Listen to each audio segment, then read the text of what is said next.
I think he's in the vent somewhere. I told Tammy he starved to death because there hadn't been enough kids here dropping food for him. The mice have been living on food for 27 years, and their kids here to okay. Let's take songbook to turn to page 30. Send the light. Page 30.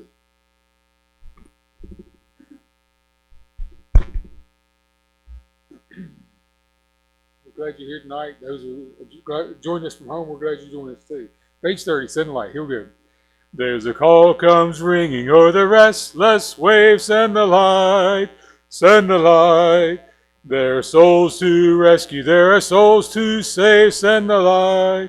Send the light. Send the light. The blessed gospel light. Let it shine from shore to shore. Send the light. The blessed gospel light. Let it shine forevermore. We have heard the Macedonian call today. Send the light. Send the light. And the golden offering at the cross we lay. Send the light, send the light, send the light. The blessed gospel light, let it shine from shore to shore. Send the light, the blessed gospel light, let it shine forevermore. Last verse. Let us not grow weary in the work of love. Send the light, send the light. Let us gather jewels for a crown above. Send the light, send the light, send the light. The blessed gospel light, let it shine from shore to shore. Send the light, the blessed gospel light, let it shine forevermore. Jared, can you run back here and lock that outside door? Thanks. 6 people just come in. I don't know who they were. No, I'm just kidding. Just kidding, just kidding. Okay, you have a seat. Let's go to Lord in prayer. Does anybody have a spoken prayer request?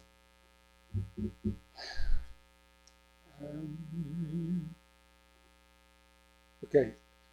Tammy talked to Patty today. Just keep Bruce in your prayers, and decisions to be made at this point. And he's not doing. He sounded really good Sunday. And he's not sounding so good today. So just keep him in your prayers. Okay? Keep Patty in your prayers. And Lord's always faithful and His will is perfect. Okay, so anybody else got a spoken request? We got an unspoken request, something you want to pray for, not to mention out loud? Okay. Okay. Charlie, will you lead some prayer?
All right, I'm thankful to be here tonight. We've been blessed this week in a lot of different ways. Truly blessed. I'm thankful for our church family and different things that have happened and how God has worked things out in a marvelous way. Some things I can't say from the pulpit, but I tell people privately about different things.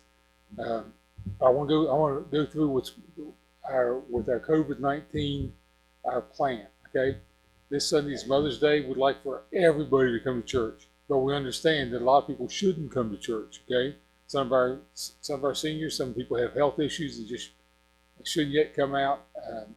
So we will have Mother's Day. We'll have something for every mother. Is that right, Tam? We already got things. And we'll probably have things if people come in and their mother doesn't come, they'll take something back home to them as well. But we'll have our Sunday school class and classes on a regular schedule, and we'll just see who shows up. I don't think we want to run the vans just yet to pick up all the kids until maybe a couple more weeks. We want to do that before Bible school starts. Bible school is at the third week of June, and we've already, those involved in Bible school have already been texting some things back and forth and putting things together and plans. And the artistic side of our church is already in gear for Bible school, which they always do a great job. So we're looking forward to that. Okay, so but we will have services, our regular services Sunday, and if you can come, come. If you can't come, just understand. And people text me or called me and said, "Well, we have this health issue. We're not going to be able to come until we understand that." Someone called me and she said, "Can I wear? Is everyone going to wear a mask?" And I said, "Well, I can't wear a mask. People can't understand me half the time I'm speaking anyway. You muzzle this, it's going to be worse." So, right? So, I'm not going to wear a mask, and I don't know if you feel you need one for your protection or for others. If you've been sick and you need one for everyone else's protection, just wear one. Social distancing, we can keep we're supposed to sit every other row with our families, just our family in each row. Well, I don't know, it's just probably everybody in the church is related one way or another. Within 2 steps, we're related some way. So it doesn't really, it doesn't matter. I don't know if that's really making much difference where you sit. So, but we will be here Sunday morning, and I'm looking forward to it. And being here singing and teaching, preaching, and Sunday school teachers plan to be here. Okay? Okay. And we got testimony. Did I ask for this already? I already asked for that, didn't I? Okay. Turn to Daniel chapter 5. Daniel chapter 5. Yes.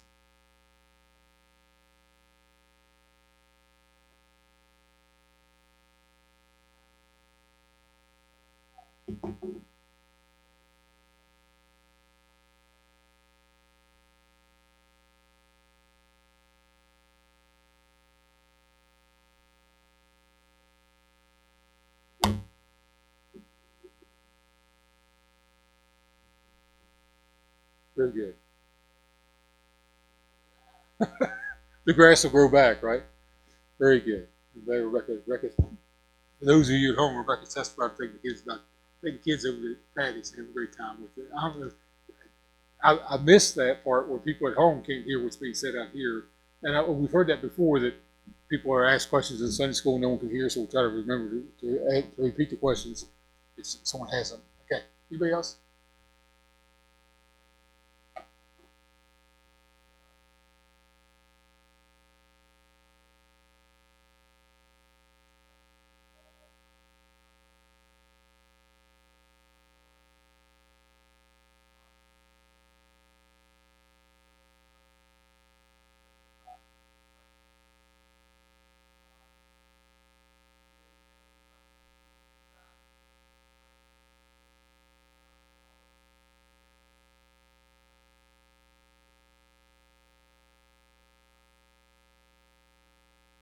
Yeah.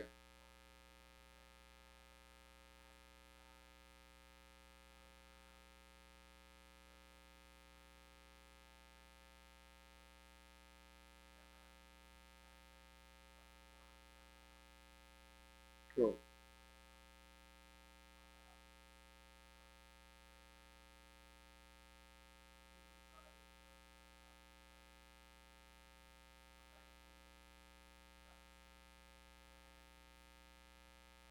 Yeah.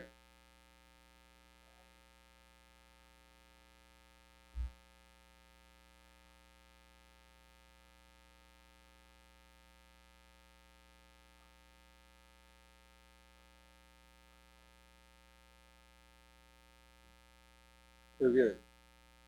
Yeah. Anybody else? That's been something. God's blessed us in a lot of ways, and Charles said it's a little thing, but it's not really a little thing. It's big. You should see it. Okay. I said Daniel chapter 5. Excuse me. It's coming back. We rushed through dinner tonight, so it's coming back at me, fighting back. I said Daniel chapter 5. We're actually going to read chapter 6. One verse from chapter 5. Just hang on. One verse from chapter 5, the very last verse, okay? And Darius the Median took the kingdom, being about 62 years old. Let's stop right there and look up this way. Last week we talked about Belshazzar and saw the writing on the wall, and Daniel came in and told him what the writing meant and said, many technically you farce, and your days are numbered. You found wanting, and your judgment day has come. And that night he was killed. Okay, so Babylon is now going to be divided into Medes and Persians, one nation, but has like a beast with two heads. And so chapter 6 starts with the leadership there. So we're going to read chapter 6. So we're going to read quite a bit, okay? It's a tremendous story. It's the story of Daniel and the lion's den, but we're probably tonight not going to get all the way to the lion's den, okay? Chapter 6, verse 1. It pleased Darius to set Darius, how you pronounce it, depends on what hall you're from, how you pronounce the word. It pleased Darius to set over the kingdoms 120 princes, which should be over the whole kingdom, and over these 3 presidents, of whom Daniel was first, that the princes might give accounts unto them, and the king should have no damage. Then this Daniel was preferred above the presidents and princes, because an excellent spirit was in him, and the king thought to set him over the whole realm. Stop reading right there. I want to back up, and I want to look at this. This is the government that Darius the king sets up. Okay, you have all the people on one level. He sets up 120 princes over them. Okay, which is pretty good. It's a pretty good hierarchy, but it's not like our representative government where we tell our 120 what we want them to do when they get to Congress, but they don't listen to us anyway. So why would we bother to write letters or talk? But it would come from the top down. The king would tell his 3 presidents, and they would tell the 120 princes what to do, and they would tell everyone else. And then as things, for accountability wise, these 120 men would be accountable for their groups of people, and whether it's financial accountability or food or whatever the kingdom is producing something or whatever they're doing, looks like a great form of government if you have the right people in leadership. Okay, you have 120, then you have the 3, then you have the king. Okay, but something happens, and the 3 presidents get upset with Daniel. We'll read this, okay? We're going to read verse 3 again. This Daniel was preferred above the presidents. He could just be one of the 3, which is fine, but there's always one person that stands out. And the princes, because an excellent spirit was in him, and the king thought to set him over the whole realm. That means the king says, okay, I'm up here at the top, and of these 3, you know what? If all I have to worry about is getting reports from somebody else and deciding what I want for lunch every day, then I can set Daniel up there above the 3, and they'd be over the 120, and I can set Daniel up there above everybody else, and I wouldn't have to worry about a thing. If you were the king, would you think that'd be a great idea? If you were king, if there was a genius in your midst, and some guy that always had the right answer for everything, because Darius probably was under Nebuchadnezzar and Belshazzar, and all these people, all these leaders of Babylon, because he already knew who Daniel and all the other leaders were. So if you were the king, if you were the president, I say Charlie Moss, American history, if you were president of the United States, and your vice president was, what's the right word, perfect? He's going to give you all the credit for everything that goes good. He's going to take the blame for everything that goes bad, but under him, nothing ever is going to go bad. Okay? If you look down the last part of verse 4. Don't read the rest of verse 4, just the last line. Neither was there any error or fault found in him. Let's talk about Daniel. Look up this way. Charlie Moss, if you're the president of the United States and you're vice president, you get to choose a vice president. You can choose a guy that has no faults to him. None. No one can ever look into his life anywhere and say he did this wrong. Okay? And he has no faults. Like the Bible says all sin comes from the will of God, but nobody knows what Daniel's are. Okay? No one has ever found any in him or Joseph. So yeah, there's a couple of those people in the Bible, but yeah, God doesn't tell us what their faults are. Not just faults, no faults and no errors. Okay? Like baseball. So many hits, so many runs, no errors, no one left on base, whatever. No one. Okay, if he's on the baseball team, if he's played right field, left field, doesn't matter. He's never going to drop a ball, right? Because it doesn't make an error. He's never going to strike out when he's batting. If he's a pitcher, he's going to pitch. If he's a pitcher, it's baseball season because no one's playing this year. And if he's the pitcher, he's going to strike out every batter. Right? He's going to have a perfect game, no hitter game every game that he pitches. Right? He's that person. Right? If you're the president, you want to make somebody the vice president or put him really in charge. The president says, Darius says, "I'm going to Daniel up." Okay? I mean, he's already up here in the top 3 of my counselors. I'm going to move him up above the rest of them. Okay? Now, what happens is everyone gets jealous of him. Verse 4. Okay? This is how he ends up in the lion's den. But we're not going to get to the lion's den story because we'll back off in just a minute. Then the presidents and the princes sought to find occasion against Daniel concerning the kingdom, but they could find none occasion nor fault. For as much as he was faithful, neither was there any error or fault found in him. Okay, anybody ever work with somebody like this? Has anybody ever worked with someone like this? Obviously, y'all never worked with me. So, that's funny. That's supposed to be funny. Okay? You ever work with somebody that never makes a mistake? Okay? They never do the math wrong. They never show up late. They're always on time. They always do everything they're supposed to be doing. You ever, I mean, the kid that was the smartest in class, was the best athlete in school, or whatever it is, all the way through. Just a perfect person. Anybody know somebody like that? Okay? Same shake your head. Now you're looking right at me and you're shaking your head. How could you do that? Okay. They're jealous. Why are they jealous? Look, Daniel's different than everybody else. There's only a couple people in scriptures that can interpret dreams according to what God says. Okay? Daniel's one of those people, right? He's the only person that when there was writing on the wall and nobody knew what that writing was, he's the only person that could come in and tell you what that writing meant. Okay? It's God's hand writing on the wall, basically. But it had to be some kind of a language that Daniel understood, or God gave him the understanding. And he looked at it and said, that's what it means, and you're dying tonight. Okay? And this Daniel's different than everybody else. Okay? But Daniel is not promoted because there's no faults and errors in him. Daniel's not promoted because he can read the writing on the wall. Daniel's not promoted because he can interpret dreams. There's a line that gets to me every time I read this thing. Verse 3, we'll read it again. Then Daniel was preferred above the presidents and princes because an excellent spirit was in him, and the king thought to set him over the whole realm. Why did the king want to set him up above everybody else? Why? Jerry, why? Because the excellent spirit that was in him. There's something different about him. It's not his mental capacity, it's not like physical attributes. There's something different about that guy.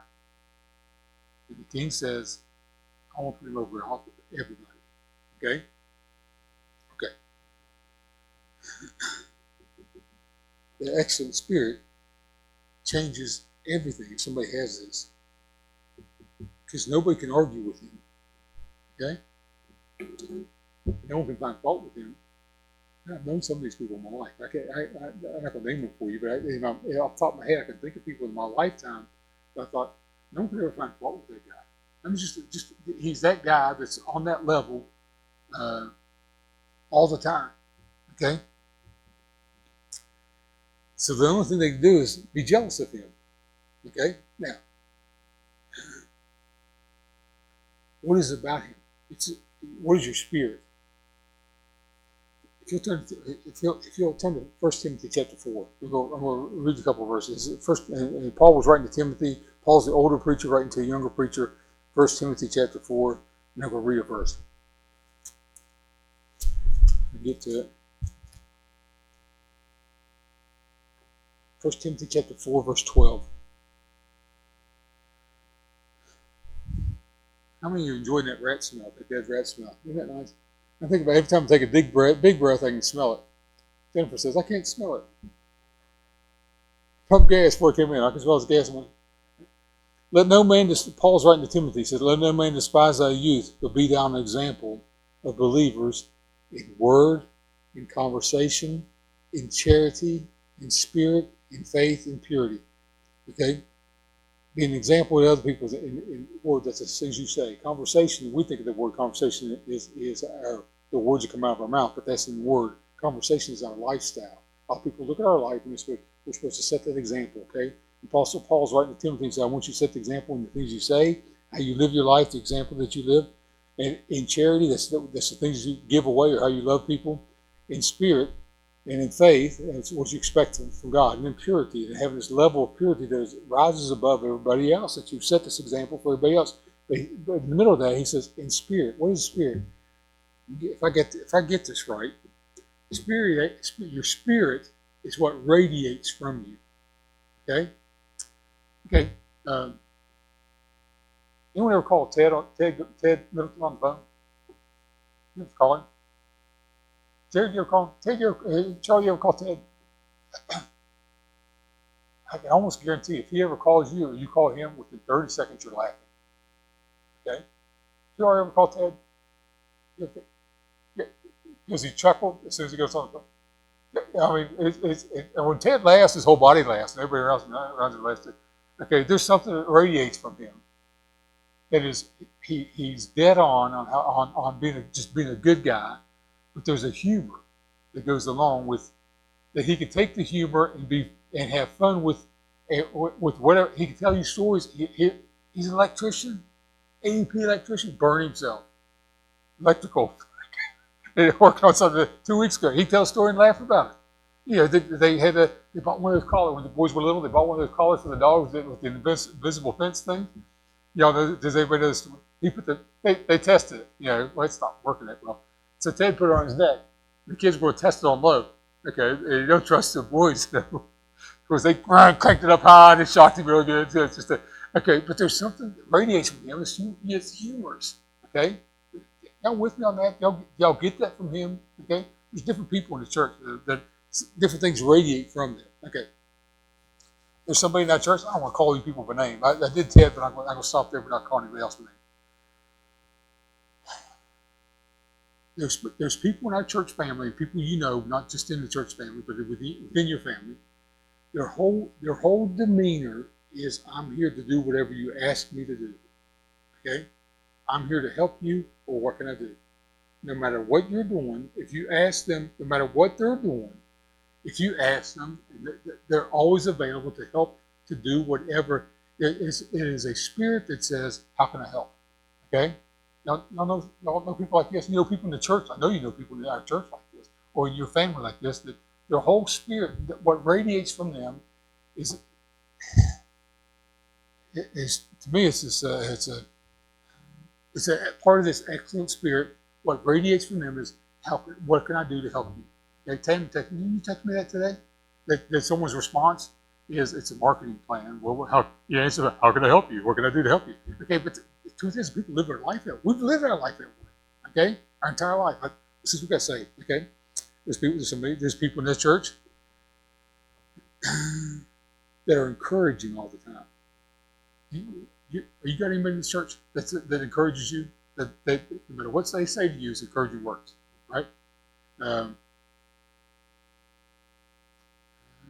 We were at a funeral 6 months ago. I don't know, a while back, maybe almost a year ago now. And I was telling a story about someone, and Jared threw in his 2 cents of his story. He said that guy always has the right words to say, right, Jared? He's always encouraging. I'll tell you this.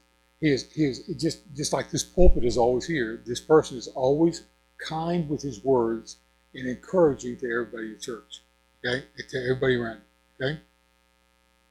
Brother John, you going to name these people?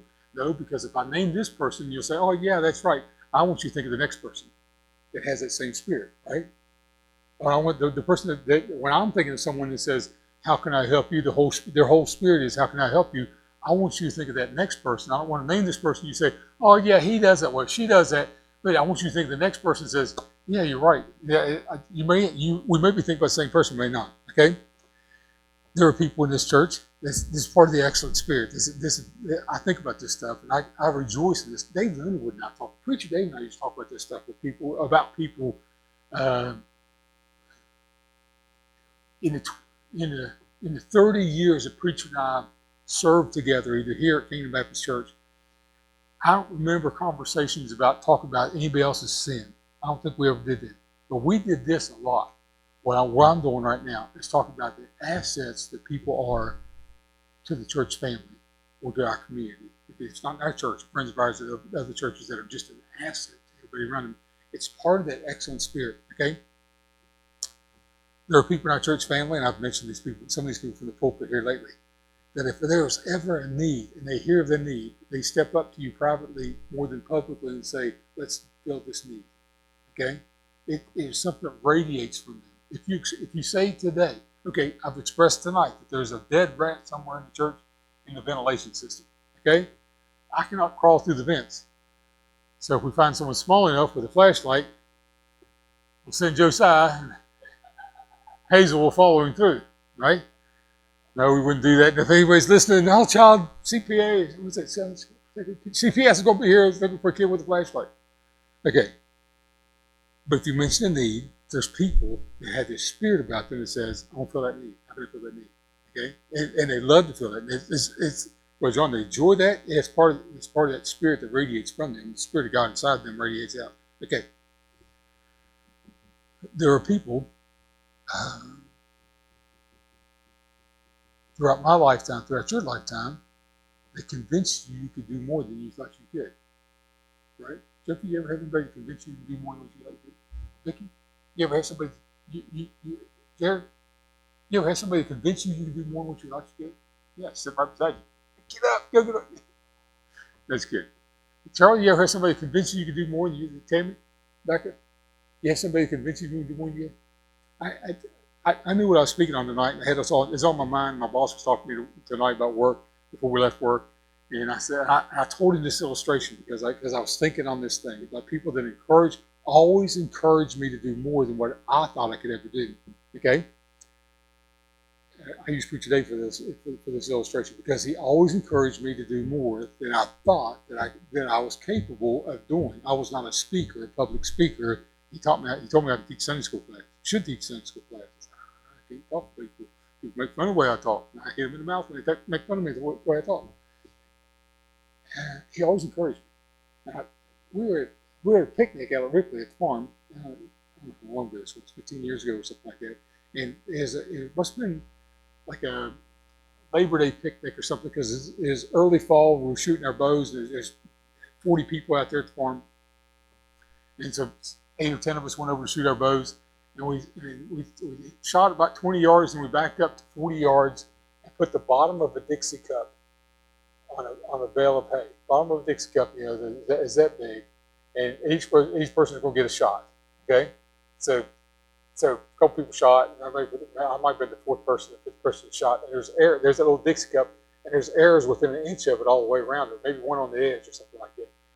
As I drew back, preacher said, John's got this. I could have shot my eyes done like that.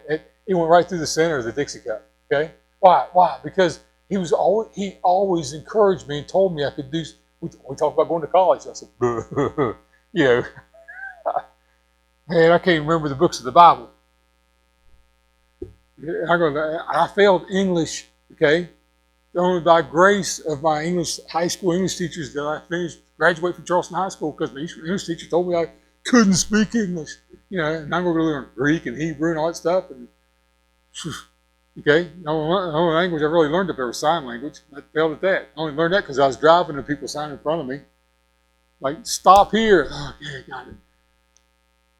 I didn't think I could go to college. Preacher Dave convinced me I could. Okay? It took me 5 years to get through the 4-year program.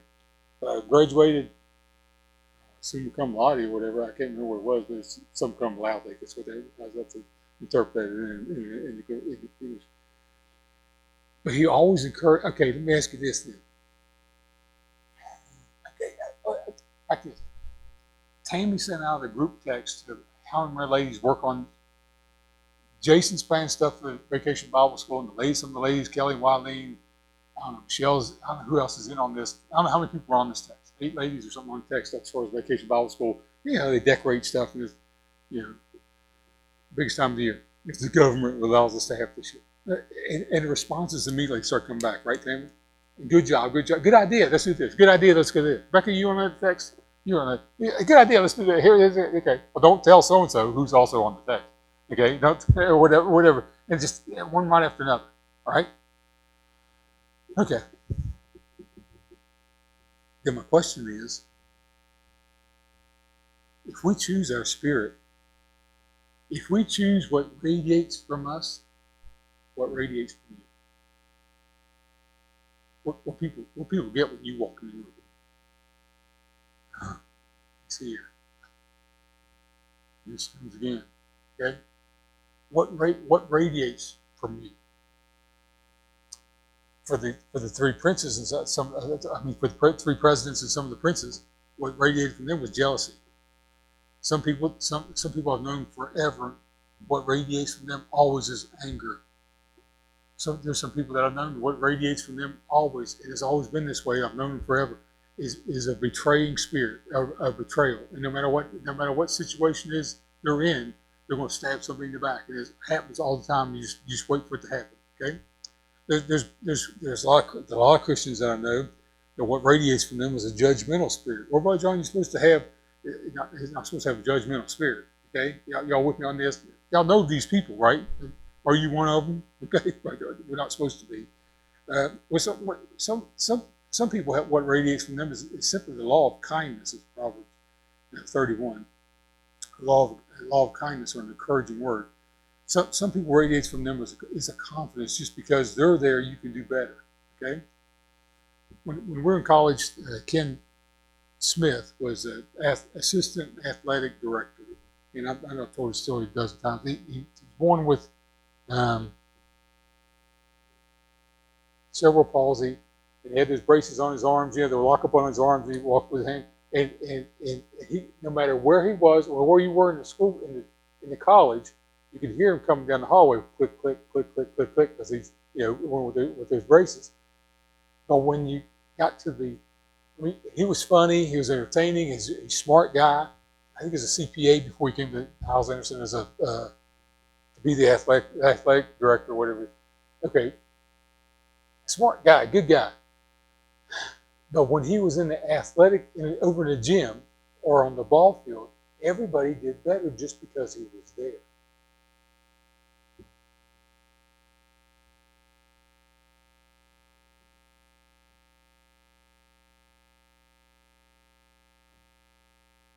Because he was a kid. I remember this kid when I was little. There's always a kid when you're outside playing that couldn't come out. There was always a kid, in Canal City, there was only a couple kids that we knew that when we were playing football, sandlot football, basketball, pick up game, basketball, or football, whatever it was. Whatever we were doing, there was always that kid over there that couldn't play, right? Not just that he wasn't picked, okay? We know the kid that was picked last. Just kidding. But just because he couldn't play, right?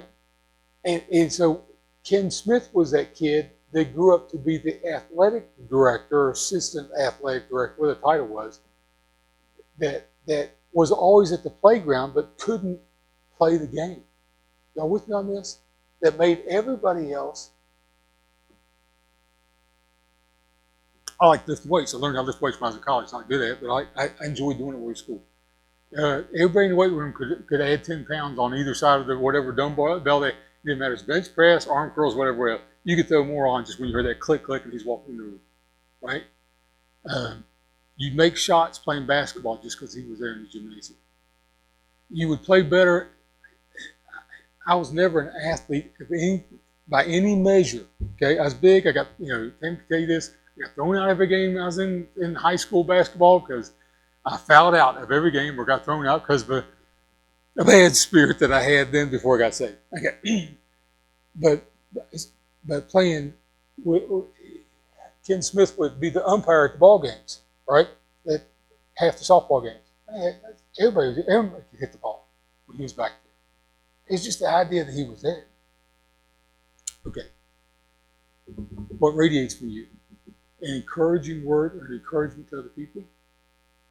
What radiates from you? A giving spirit? Wisdom? Some people, pride. What radiates from you? And arrogance. We talked about arrogance last week or 2 weeks ago. About people that are arrogant, they haven't done anything to know how to do everything. What radiates from you? Daniel had this spirit. Yeah, he could interpret dreams. He could read writing on the wall, but he had something about him that Darius said, he's going to be right here. I mean, you got these guys, 120 down here, that are promoted above everybody else. And you got these three that are different than everybody else. We got them above everybody else. But he's going to be promoted above these three. I'm moving him up. Okay? There's a reason for that. Not because of his, maybe it was because of his spiritual gifts. I don't think so. According to the text we just read, it's because that spirit is about him. You can do anything you want to do if you have the right spirit. You can lead any group of people or do any kind of job if you have the right kind of spirit. You can teach any class you want to teach. You can get up here and sing a solo. You can do anything you feel God's led you to do if you have the right spirit about you. And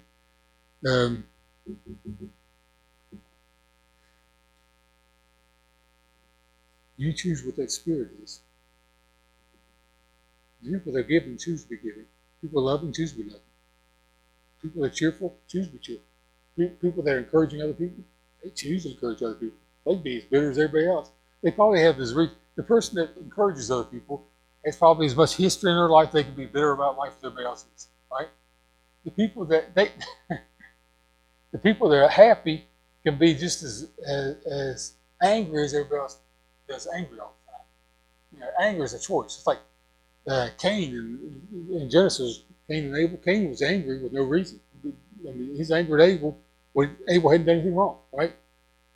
You can choose. You choose what radiates for you. Okay?